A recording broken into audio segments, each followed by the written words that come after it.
Welcome to our PSA on aphasia.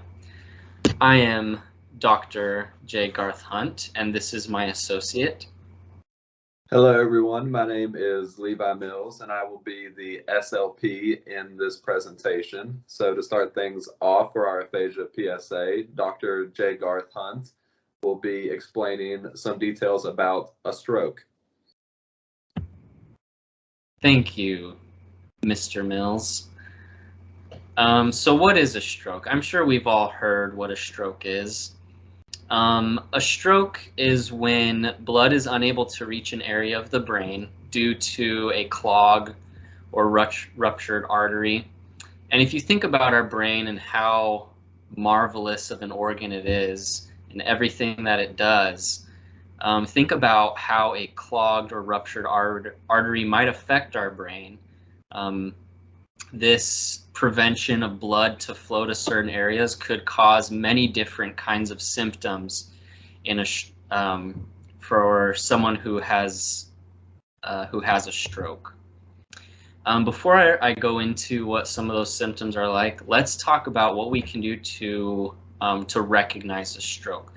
Some of you might have heard of FAST. I know that's something that I learned when I was younger.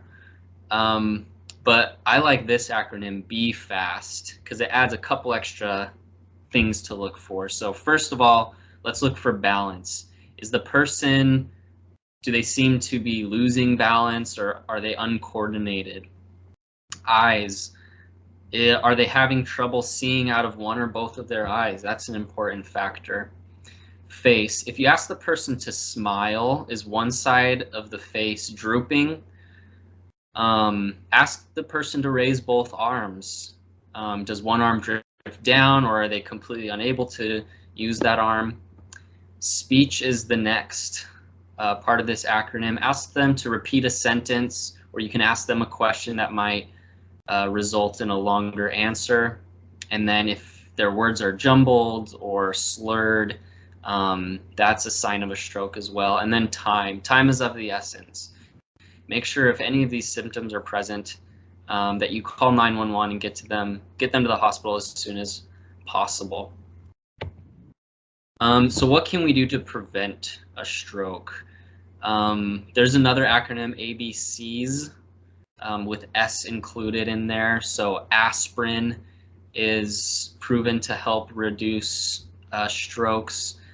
Lowering the blood pressure, lowering cholesterol, and of course, refraining from smoking are all key aspects to smoke prevention.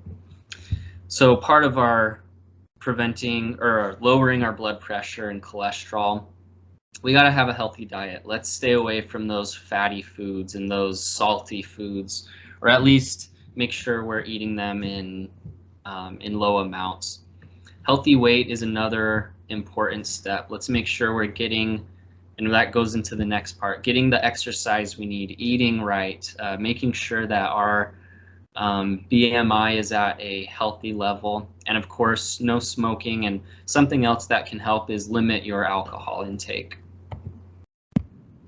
So as mentioned earlier, there's different traits that one might have after a stroke, and here are some common ones. And keep in mind that this is not a all-inclusive list, and some of these traits might be more serious in others, but deficits in memory, visual problems, some hand-eye coordination issues, emotional instability, of course some speech problems, which Mr. Mills will talk about later, fatigue, and eating and swallowing. All of these things could be prevalent in a person post-stroke.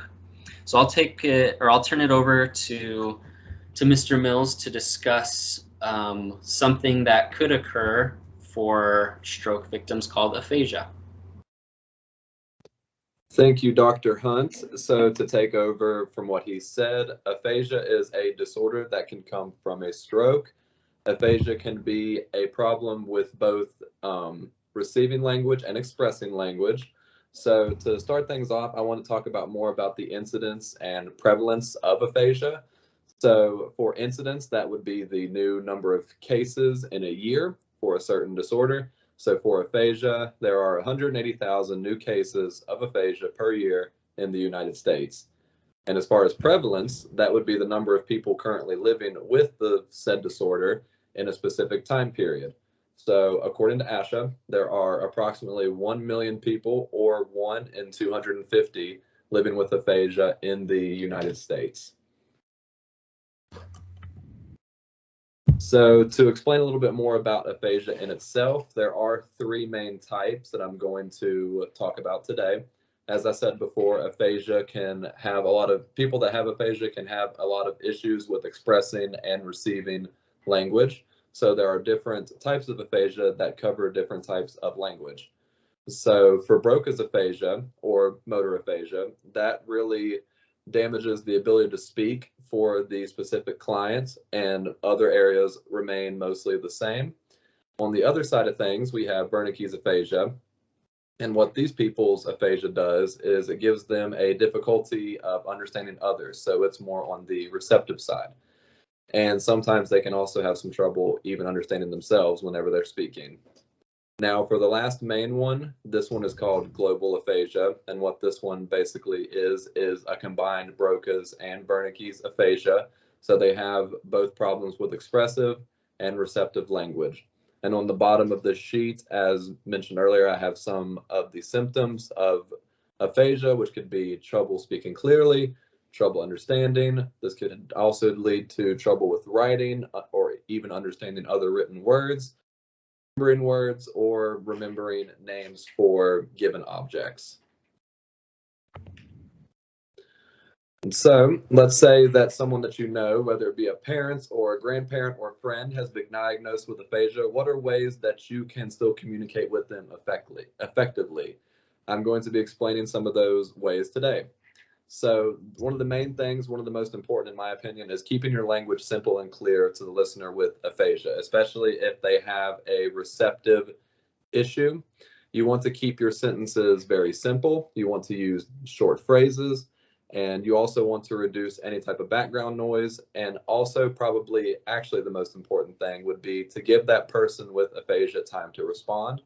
Sometimes they have a much harder time developing what they want to say to another person. So do not rush someone with aphasia, because sometimes they just need a little bit more time to think about what they're going to say before they say it.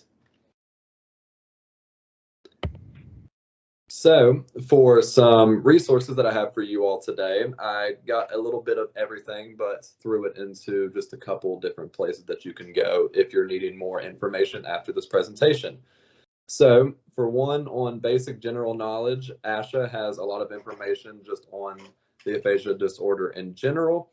If you're looking for ways for someone that you know that has been diagnosed with aphasia to get out in the community and talk to other people that have aphasia, the Aphasia Recovery Connection is a great resource. They have different live events. I know with the ongoing pandemic now that some of those may be limited, but they are still available and hopefully more available in the future. And while the pandemic has an effect on live events, events such as Facebook groups are still going strong and have a way online for your friend or parent or grandparent with aphasia to interact with others. And the last 2 things would be the aphasia software finder, which would be different computer programs or apps that someone that you know with aphasia can take advantage of. And lastly, if you know someone that has just recently been diagnosed with aphasia and you're not really sure how that person may act, an aphasia simulation would be a great resource to get into a basic understanding of how someone may communicate or act differently before they had their stroke. And I believe that is all the information that I and Dr. Hunt have for everyone today. Here is our resource page, and I believe that is the end of our presentation. Thank you for joining us today.